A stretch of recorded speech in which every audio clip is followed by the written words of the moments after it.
अनहोनी रात में आपका स्वागत है। तो चलिए बढ़ते हैं आज की इस कहानी की ओर। मेरा नाम सुनील वैद है और मैं वाराणसी का रहने वाला हूँ। मेरे पिताजी शिव जी के मंदिर में पुजारी है। ट्रेन में सफ़र करते वक्त मेरा सामना रहस्यमय खौफनाक भूतिया शक्तियों से हुआ था। उस दिन के बाद मैं कभी ट्रेन में बैठने की हिम्मत नहीं कर पाया हूँ। ट्रेन का सायरन बजे तो भी मेरी धड़कन बढ़ जाती है। मेरे साथ वो दर्दनाक घटना तब घटी थी जब मैं अपने दोस्त बकुल और प्रदीप के साथ शिमला घूमने जा रहा था।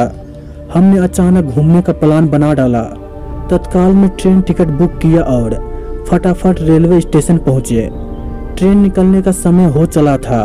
बकुल और प्रदीप ट्रेन में चढ़ गए और मैं नाश्ता पैक करवाने के चक्कर में लेट हो गया।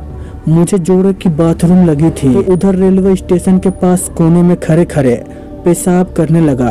अचानक मुझे किसी अनजान शक्तियों ने जोर का थप्पड़ मारा। मेरे कान में तो जैसे सीटी बज गई। आसपास देखा तो कोई नहीं था, पर मैं जिस पत्थर पर पेशाब कर रहा था उस पत्थर से धुआं निकल रहा था। ये देखकर मेरे तो रोंगटे खड़े हो गए। मैं फौरन ट्रेन की ओर भागा और चलती ट्रेन बड़ी मुश्किल से पकड़ी। बकुल और प्रदीप मुझे देखते ही गालियां देने लगे। वो बोले कि कहाँ मर गया था, ट्रेन मिस हो जाती तो। अब मैं उन दोनों को कैसे बताऊं कि मैं किस मुसीबत का तमाचा खाकर आ रहा हूँ। ट्रेन ने रफ्तार पकड़ ली और हम तीनों दोस्त भी मस्ती में मस्त हो गए। बकुल और प्रदीप से मैंने तमाचा खाने की और पत्थर से धुआं निकलने की बात बताई, पर वो दोनों तो मुझ पर हंसने लगे। रात हो गई थी। हमने ट्रेन में ही खाना ऑर्डर किया और फिर कुछ ही देर में हम ट्रेन में बातें करते करते सो गए। बकुल और प्रदीप की ऊपर बर्थ थी और मैं नीचे खिड़की के पास सोया था। तकरीबन रात 3 बजे ट्रेन किसी वीरान जगह पर रुक गई। मेरी आंख खुली तो खिड़की से मैंने झांका तो देखा कि बाहर झाड़ियों के पास बकुल खड़ा है और उसे किसी विकराल डरावने आदमी ने गले से पकड़ रखा है। मेरे तो होश उड़ गए। मैं फौरन प्रदीप को जगाने लगा तो देखा कि प्रदीप भी अपनी बर्थ सीट से गायब है। मैंने खिड़की में झांका तो देखा कि प्रदीप को भी उसी बकुल के पास किसी चुड़ैल जैसे डरावनी औरत ने जमीन पर गिरा रखा है और उसने प्रदीप की छाती पर पैर रखा हुआ है। मैं अपने दोस्तों की मदद करने के लिए फौरन भागता हुआ ट्रेन के नीचे उतरा और तभी अचानक देखा तो बकुल और प्रदीप गायब हो गया और वो दोनों विकराल व्यक्ति भागकर मेरे पास आ गए। अब उस चुड़ैल जैसे औरत और उस डरावने विकराल आदमी ने मुझे पकड़ रखा था। डर का आलम यह था कि मेरी हलक सूख चुकी थी और मेरे मुंह से आवाज तक नहीं निकल रही थी। वो चुड़ैल जैसे औरत बोली कि हम दोनों रेलवे स्टेशन से तेरा पीछा कर रहे हैं।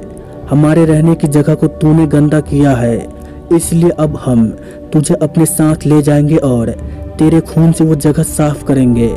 इतना बोलकर वो दोनों मुझे झाड़ियों में खींचने लगे। मैं तो अधमरा हो गया था, फिर भी भागने की कोशिश कर रहा था, पर मुंह से आवाज निकले तो कोई मेरी मदद को आए ना। तभी अचानक ट्रेन का सायरन बजा और वो दोनों रास्ते में भूतिया लोग मेरा हाथ झटक कर भागे। मैं बावला की तरह ट्रेन की ओर भागा और ट्रेन में घुस गया। फिर से ट्रेन चलने लगी। मैं चुपचाप अपनी सीट पर जाकर सो गया।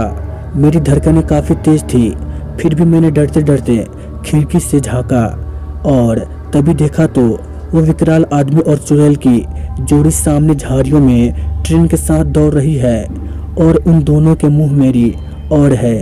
अब मैं खौफ से आतंकित था। मैं दहाड़े मारकर रोने लगा और चीखने लगा। हमारे डिब्बे के सारे मुसाफिर जाग गए और तभी देखा तो बकुल और प्रदीप दोनों कमीने दोस्त अपनी सीट पर से नीचे उतरते हैं।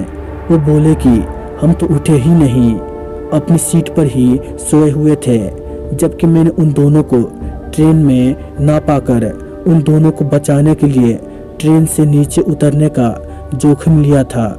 सब ने मुझे शांत कराया और मेरे दोनों दोस्त फिर पूरी रात जागते हुए मेरे पास बैठे। हम तीनों दोस्त शिमला घूमे पर ट्रेन के दर्दनाक हादसे की याद मुझे पागल किए जा रही थी। घर वापसी हमने बस में की। घर आने के बाद भी वो भूतिया जोड़ी मुझे डराती रही। एक दिन मैंने अपने पिता से मदद मांगी। पिताजी फौरन मुझे उस जगह पर ले गए जहाँ पर मैंने पेशाब किया था। उन्होंने पानी, बाल्टी और झाड़ू मंगवाया और जगह खुद पानी से साफ कर दी और वहाँ हाथ जोड़कर बोले कि मेरे बेटे से अनजाने में जो गलती की है उसके लिए मैं आपसे माफ़ी मांगता हूँ और आप लोगों की मुक्ति के लिए ईश्वर से प्रार्थना करता हूँ। उसके बाद हम घर चले गए। आज उस बात को 1 साल हो चुका है। वो जगह साफ कर आने के बाद कभी वो भूतिया लोग नज़र नहीं आए। मेरी मदद करने के लिए मैं अपने पापा का शुक्रगुजार हूँ।